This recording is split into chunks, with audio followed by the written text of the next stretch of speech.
Hello, it's me. Hi guys, how you doing today? You know it's Saturday, and you know what Saturday means? A new Adventure Camp video. I know you guys are so excited. You guys are celebrating, you're screaming, you're so excited for this new episode 7. And you should be a little proud of me. You know, I'm posting this video on time. Shocker. Smarty, what do you mean? You're not waiting a week or two later to post this video? No. I'm actually posting a review video on time. Yay! But let's just talk about the episode. Overall, I think the episode is decent. I will put it in the lower end of my tier list. If I was going to compare like all the episodes so far, it's probably bottom 3. Like the episode's not bad, like don't get me wrong, the episode's not horrible. But I just wasn't the biggest fan of it. But let's now talk about the elimination, what we really care about. What makes these shows so interesting and entertaining. So who got eliminated? Well, I'll tell you one thing, it wasn't Blue Team. I know, kinda shocking. I really thought someone from Blue Team would be going home today.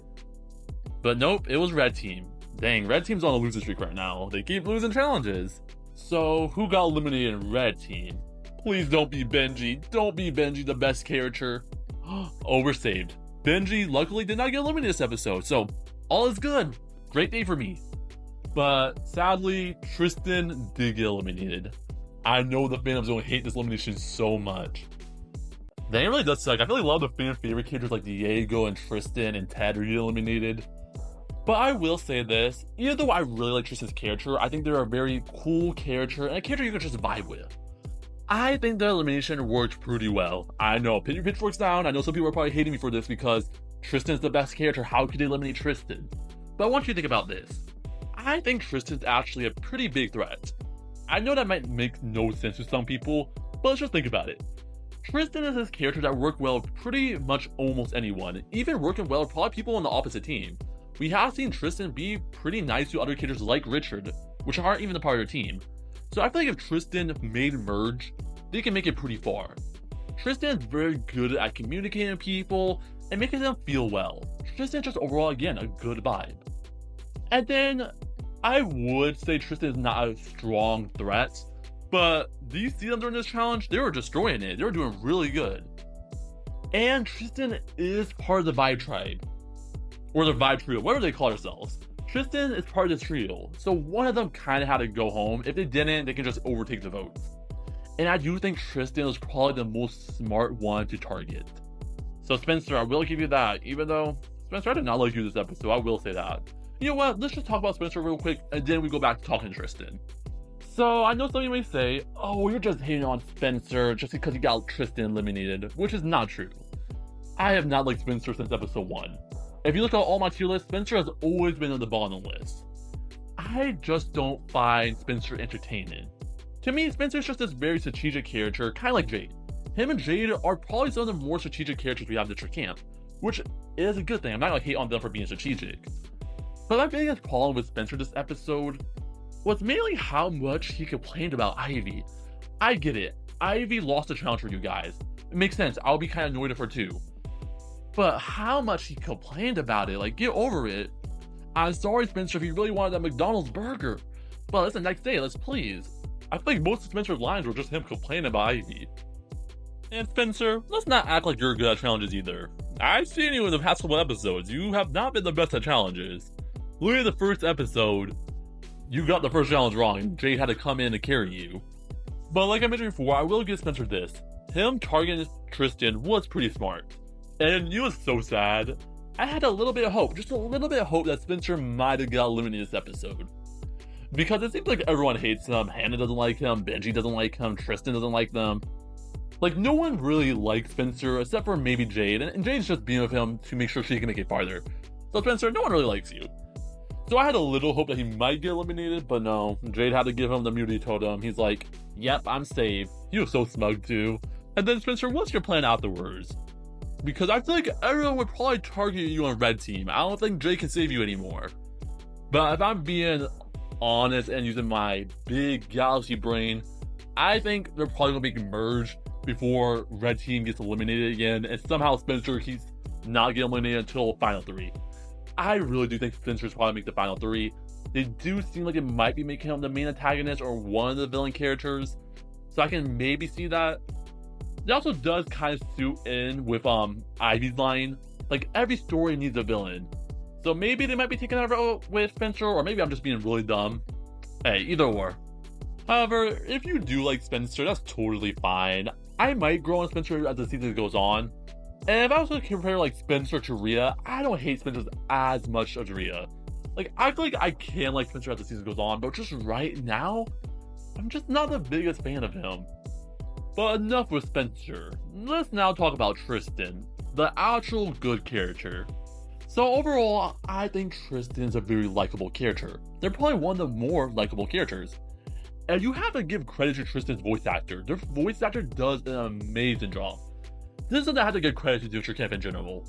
They do a fantastic job choosing voice actors. I really never had to worry about the voice acting, like really, the voice acting is amazing. And I think Tristan had one of the best voice actors ever. They did a fantastic job. And I really do like Tristan in this episode. They were pretty good. With this episode, we do learn some backstory on Tristan and their relationship with their parents. And let's just say, it's not the best. Their parents were really never supportive of them, and they don't seem that great. So it does make you kind of feel bad for Tristan.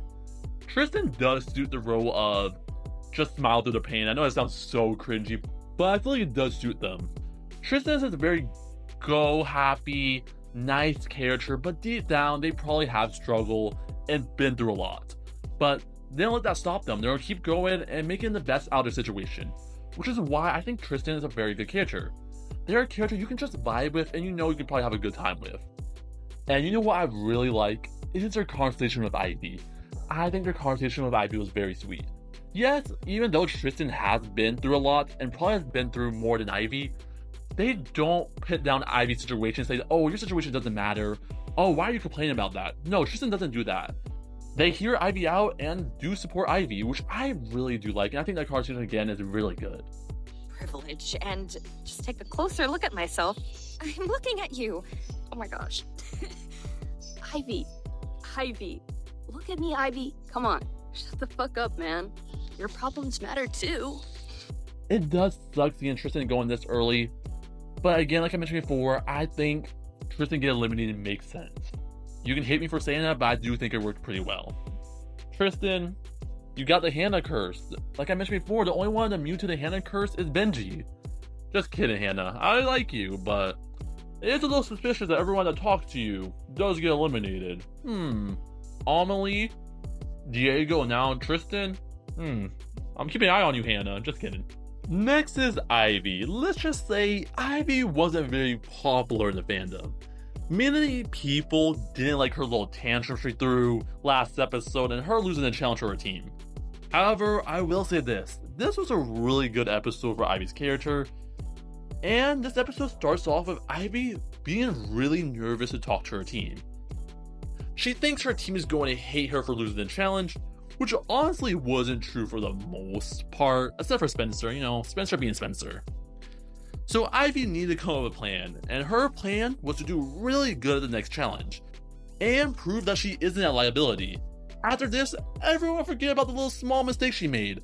Everyone will like her again, and her acting career won't be over. Let's just say Ivy was going really crazy over this, and was putting a lot of pressure on herself. Like, do you see her laugh? She was laughing a little crazy. And it looked like she had the eyes from Friday Night at Freddy's. But for Ivy, this doesn't really work the best. The challenge definitely won the battle, because she was doing pretty bad at the challenge. And to make it worse, Anastasia hurts poor Ivy's shoulder. Anastasia, was that really necessary? Never mind, please don't hurt me. This didn't stop Ivy though, she had to prove herself no matter what. And I will say, this scene kinda reminded me of Nichelle. I know it might be wild to compare Nichelle and Ivy, but it reminded me of Nichelle during episode 3 during season 1, where she thought she was really good at stunts, she was this amazing actress, but fails miserably and keeps failing and failing and failing. I don't know, it just kind of reminds me of Ivy, like trying to prove herself to her team but keeps failing. But that's not it. We do learn about Ivy's past, how she wants to prove herself, and she didn't make it far just because of her parents. And she does want to make her parents proud. But that doesn't really happen. And I feel like some people can relate to this. trying to impress others and it's just not working out. But at least for Ivy, she was able to talk to Tristan, and she even called Tristan like a sibling, which I think was very nice. Overall, I think Ivy was pretty good this episode. I know some people would hate her, but I think she's a character that's pretty enjoyable and does have some depth to her.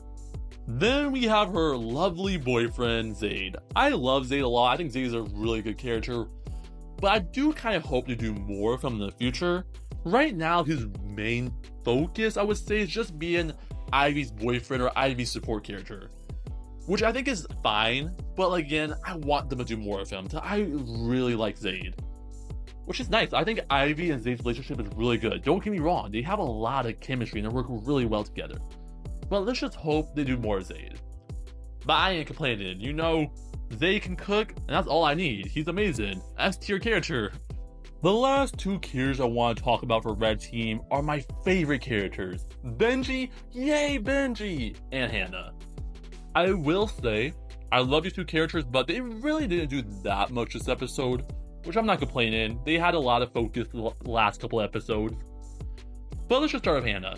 Hannah, she decides to work with Jade, even though she's kind of questioning it. She doesn't really want to, just for her to kind of get backstabbed, or like, she felt kind of dumb trying to work with Jade because Spencer did get saved. And I really enjoy that first scene with Benji, Tristan, and Spencer. Tristan's like, I don't really trust Spencer. I really don't want to work with them. And Tristan's like, I think Benji agrees with me. And then Benji over here, oh, Spencer wants to work with us? No way! I'll totally work with Spencer. Oh my gosh, Spencer is so amazing. Like Benji, I can't with him sometimes. He is pretty funny. And just in general, Benji's face expressions are so good. And then, poor guy. He was so disappointed that Tristan got eliminated. He was really tearing. You saw tears rolling down his eyes. Like, give this man a tissue. Poor Benji. But overall, I really do like Benji and Hannah's character. I think they're very fun. I will say, so far, I've been enjoying the Red Team a lot more. I think Red Team's just more entertaining, more interesting. And I feel like ever since Blue Team eliminated Ted, I just haven't been as invested, and I haven't really been caring too much about them. Like, Blue Team's not bad, but I don't know. However, something does change, and let's just talk about it right now. Well, Natalia finally decides to tell Logan and Richard about Linda joining the Girl Alliance again.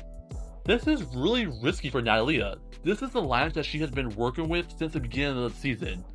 This is her alliance, but she decides to betray them, just for Logan. You can tell deep down that Natalia really cares for Logan, which I think is sweet. She wants to make it fair. She wants to tell Logan this information. And I remember Logan's reaction to this. Like, Logan's like, oh, is Natalia my bestie? Natalia is definitely my best friend. She's my bestie for life. And Natalia decides to tell Isabel. And Isabel seems to be on board with this.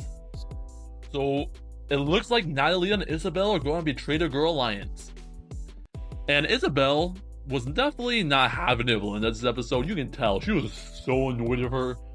She's like, Linda, next time ask before you wash our clothes.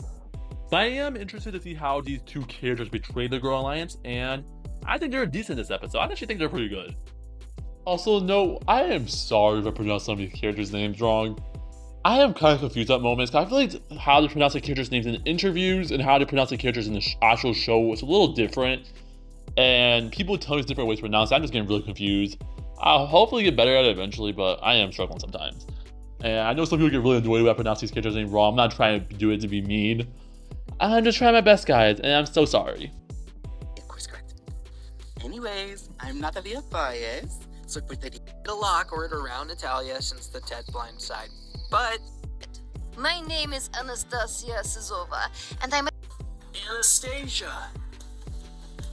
Speaking of Logan and Richard, I think overall are really good. I really like their relationship, friendship, alliance, whatever you want to call it. I think is really good.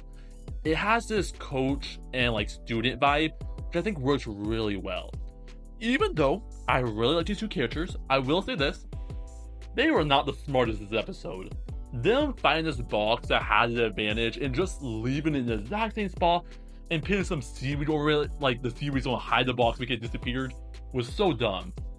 Even with like Anastasia not being exactly there spying on them, like even if they didn't know Anastasia was spying on them, I would still move the box. take the box with you or hide it somewhere else. Leaving an exacting fault is actually wild. Like, your guys' brains were not working this episode, weren't they? I really do enjoy you guys, but come on, you have to do better. Lastly, let's talk about Anastasia and Marissa, because something does happen. Starting with Anastasia was playing a little bit more loose this episode and think about how she can make it far. She was thinking more about herself, which isn't really too surprising because we did learn from her interview that she will do whatever it takes to win the season, even if she has to play dirty. And with that, Anastasia does find the advantage because of Logan and Richard, them being them. She does find this nice advantage. However, she doesn't tell Marissa, which might be surprising because it seems like Anastasia really likes Marissa and trusts her. But she thinks of herself and decides not to tell her. And then, can we just talk about Anastasia? Because Anastasia scares me. This girl is really strong. Did you see her during the basketball challenge? She was holding up the hoop the whole time, and then she's kicking people in balls. Poor Benji. And then she breaks someone's shoulder. Or not breaks it, but hurts her shoulder. Like, Anastasia, you scare me. But this does leave Marissa pretty disappointed in her. Because Marissa is more about playing fair and not trying to hurt others too much. And to her, maybe that scene was a little unnecessary, which I kind of agree. You could have just maybe pushed her or just put the ball. You had to go full Mortal Kombat on her. And this was one of the first times we see Marissa look really disappointed in Anastasia. So I am interested to see how they're going to handle these two characters. I hope they don't break up or anything like that. I don't think they will, because I think their relationship overall is pretty good. And I don't know, we have to wait and see. But I think this is where I'm going to end the video. I know this video is probably pretty long. I've probably been yapping the whole time. I know. I'm sorry, guys. Please forgive me. But again, thank you guys so much for watching. I hope you have an amazing day and night. And please tell me, what's your thoughts on the episode? Do you like it, hate it, enjoy it? I don't know. Just tell me your thoughts. See you guys later, and peace.